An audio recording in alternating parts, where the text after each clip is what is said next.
Hello and welcome back to Matt's Automotive Channel. This is part 7 of the 97 Mustang Cobra engine rebuild. And at this point we have all the heads have been completely torn down, cleaned up, machined, and basically ready to start reinstalling all the components into the head. I was just waiting for a new valve stem seals, which just came today. So anyway, with that said, let's go ahead and get started. In the previous video, we went ahead and cleaned up all the valves, did some lapping, that sort of thing, and then tested to see how well the valves are sealing, and they are all pretty good at this point. So anyway, I'm gonna just leave the valves in here, keep them in the vertical position, and then go ahead and start reinstalling the springs and the seals and all the valve train. Anytime I order new components, I always save the old ones so I can compare. And these look to be the same. They're the same diameter, same height. So anyway, looks like these are gonna work. So let's go ahead and get them in. All right, so let's just take one of these valves at a time. I like to take the valve out and then put it in a little bit of oil here. And then just make sure that it's well lubricated. And then we'll put her back in.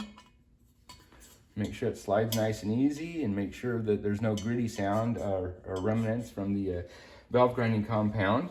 And Felpro does provide you with this little sleeve here that I'm going to put over the end of the valve, and that's just to keep it the end of the valve here from damaging the seal here, so it'll slide over nice and easy. I'm going to put a little bit of oil onto this end here as well, and then we can just slide her on over like so, and then remove the sleeve. Okay, I'm going to put on the remainder of the valve stem seals. That will hold the valves in so I can move this into the horizontal position to finish putting in the rest of the components. Pushing these valve stems on only gets you so far. As you can see, there's definitely some spacing there still, so they're a snug fit. And so I'll get a socket that'll go around it and then just tap them all the way down.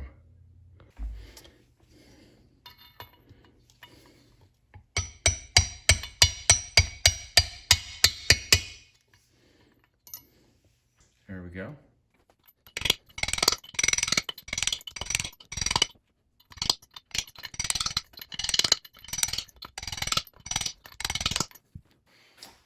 Okay, so I got my bag of the cleaned up springs, so I'll pull one of these out. And I like to just oil up each of the ends just a little bit. And then go ahead and set it down onto the valve stem seal. Next, we want to put our keeper on top, and then we'll get the little inserts for the keeper here, but we got to compress the spring first to get these in. Okay, let's go ahead and compress the springs. Okay, just put the retainer clip here on the end. I like to put it in, dip it in a little bit of oil. That'll help it hold on to the valve. And then we just kind of lower it in there.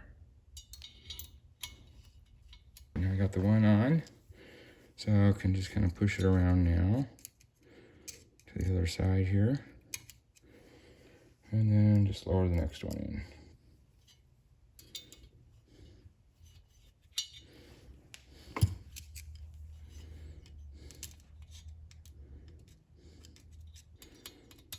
Sometimes you just have to wiggle this around until you get it in there.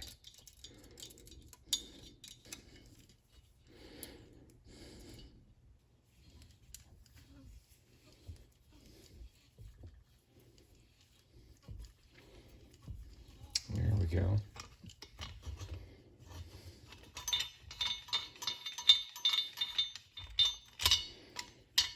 There we go, one down and 31 to go.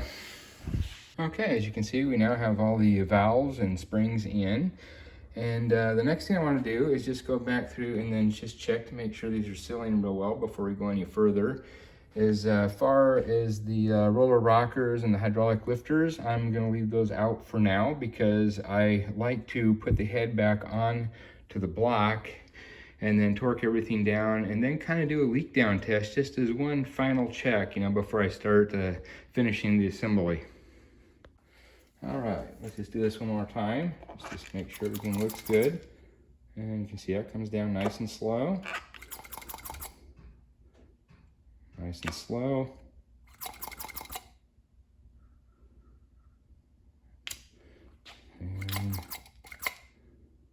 Yep, they all look pretty similar. So that's the exhaust side. Now let's check the, this is 4 on the exhaust side. We got 8 on the intake side. So let's check those real quick as well.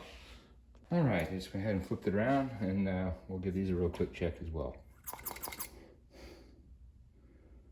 Nice and slow. Nice and slow. Good. Good. Good.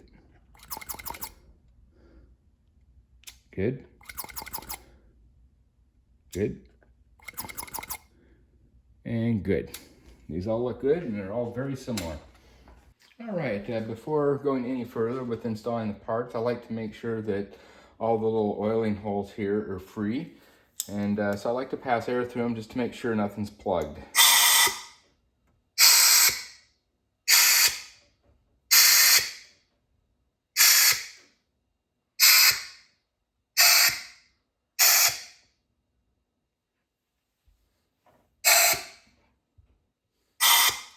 And then also there's a little port here for the tensioner.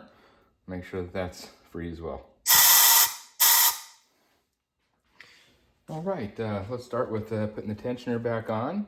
It's a 10 mm bolt and it gets torqued to 89 inch-pounds.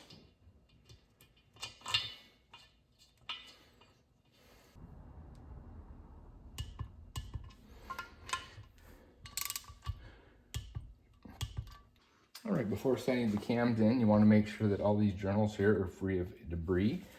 And then once you've got those all cleaned up, we can go ahead and put some assembly lube into these journals here. All right, I use this Ultra Slick engine assembly lube. And let's make sure that these are all lubed up real well.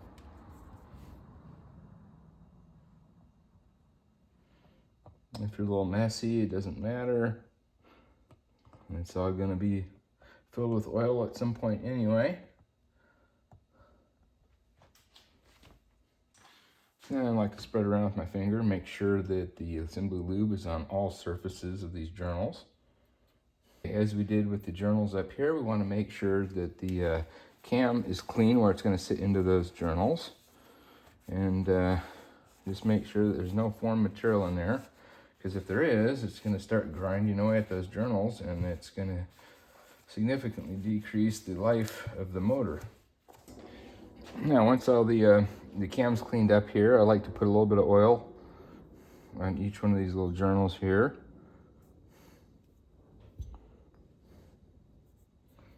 Also, very important, make sure that you got the right cam in the right spot. Now, these have been previously marked.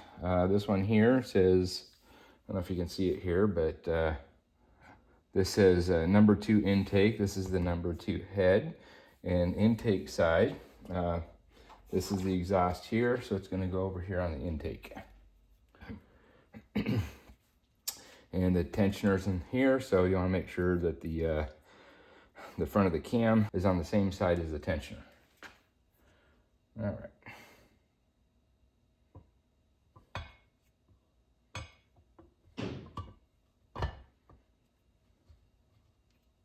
Okay, one thing I'm noticing is that the turning resistance is very high here, and it's just sitting in here, and it should not. I mean, this is like really hard to turn. You should just be able to turn it with your fingers real easy.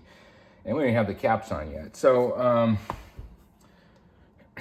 remember when we originally disassembled this, there's a fair amount of rust on these journals here. So even though we've got all the rust off, I still think that perhaps some of the pitting and whatnot that occurred is still on there. So anyway, we need to clean these up, polish them up, and then we'll put it back in and see if that makes any difference there. But this is way, way too tight.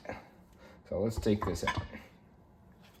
Okay, so I'm going to use some 3000 grit sandpaper here and put some oil on it. And then I put the cam over on the vise, so it's in a vertical position so I can easily get around it and start polishing those up. Okay, so I'm just going to work my way from the bottom all the way up.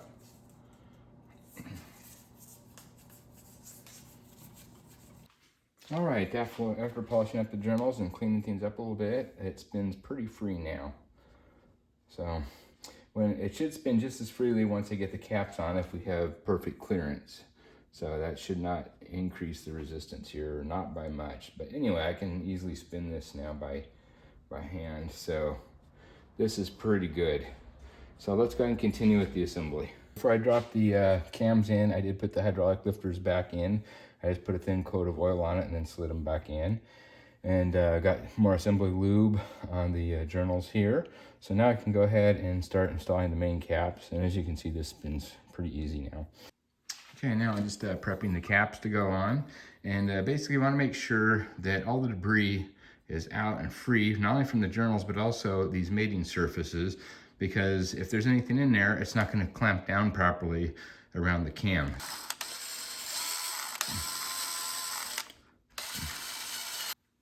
Okay, once you've cleaned off all the surfaces, make sure that all the debris is off of it as well. And then we can go ahead and put some assembly lube in these journals here, and then we'll go ahead and bolt the caps down. There is a specific sequence for that. So anyway, I got 4 more of these. I'm going to do the same thing, and then I'll show you the bolting sequence.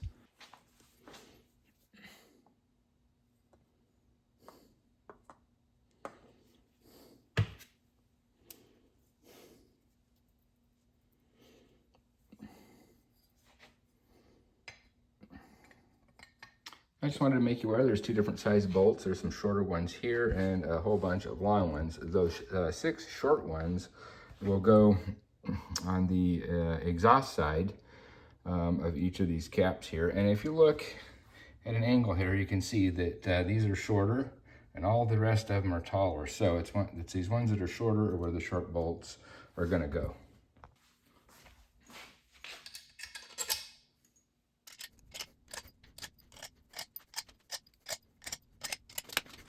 Now, I'm just going to run these down quickly. I'm not going to tighten them whatsoever, but it's just quicker to do it with this impact. I'm not going to put any tension on these at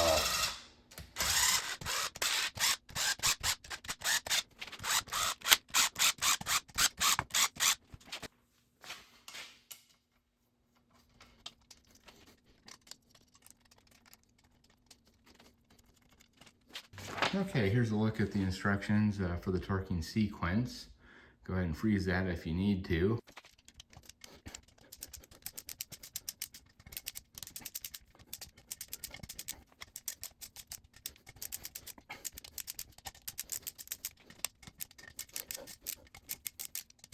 Okay, at this point, I'll have them firmly down. They're not torqued to spec yet. And I want to check one more time that these camshafts still spin freely. And they do. It's about the same amount of resistance as before. So great. Let's go ahead and torque them down. Okay, next thing we need to do is get these cams aligned properly.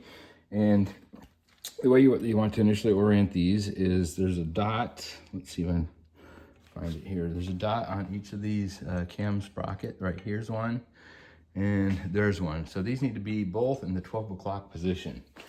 So let's go ahead and clock these things until those dots are straight up.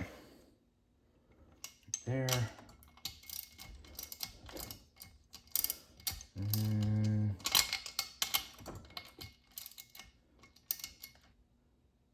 right there. Okay.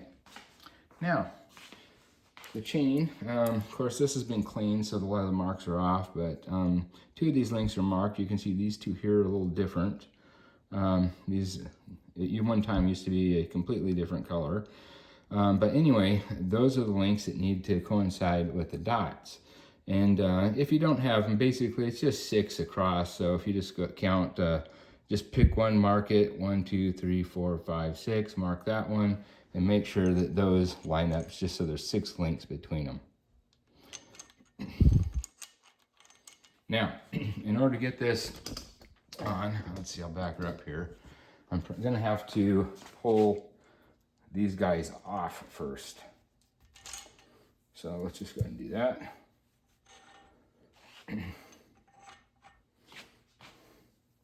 And let's line them up here. Let's see. goes there. And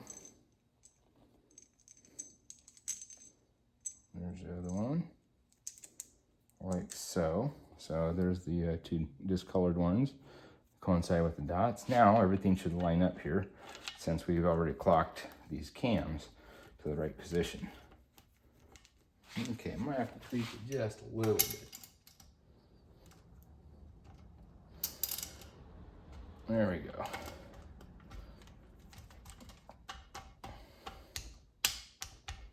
There we go.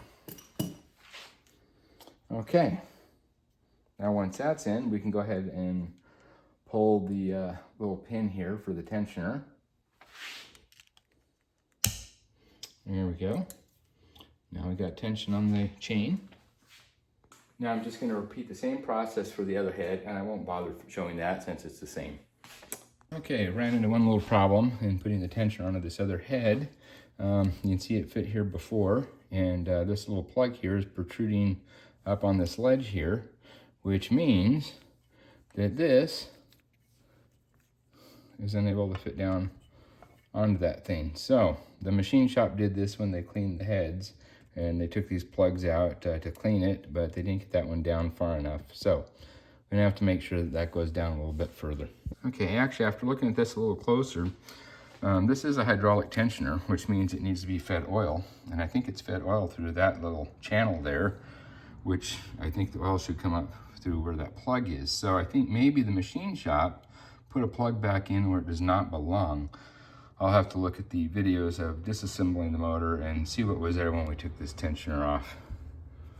And if it's true that that plug doesn't belong there, it begs the question, where does it belong? So anyway, I'm gonna have to check into this. After looking at some of the video footage of me taking it apart, I realized that the plug that the machine shop had put here, which is actually the oil feed line for the tensioner, should have been replaced back over here. So I went ahead and moved it back over. So I'll go ahead and continue with the rebuild of this side. On the next video, I'll go ahead and turn my attention back over to the block and start putting that back together. All right, so I think I'll call it quits for this video, and I'll catch you on the next one. Have a great day. Bye-bye.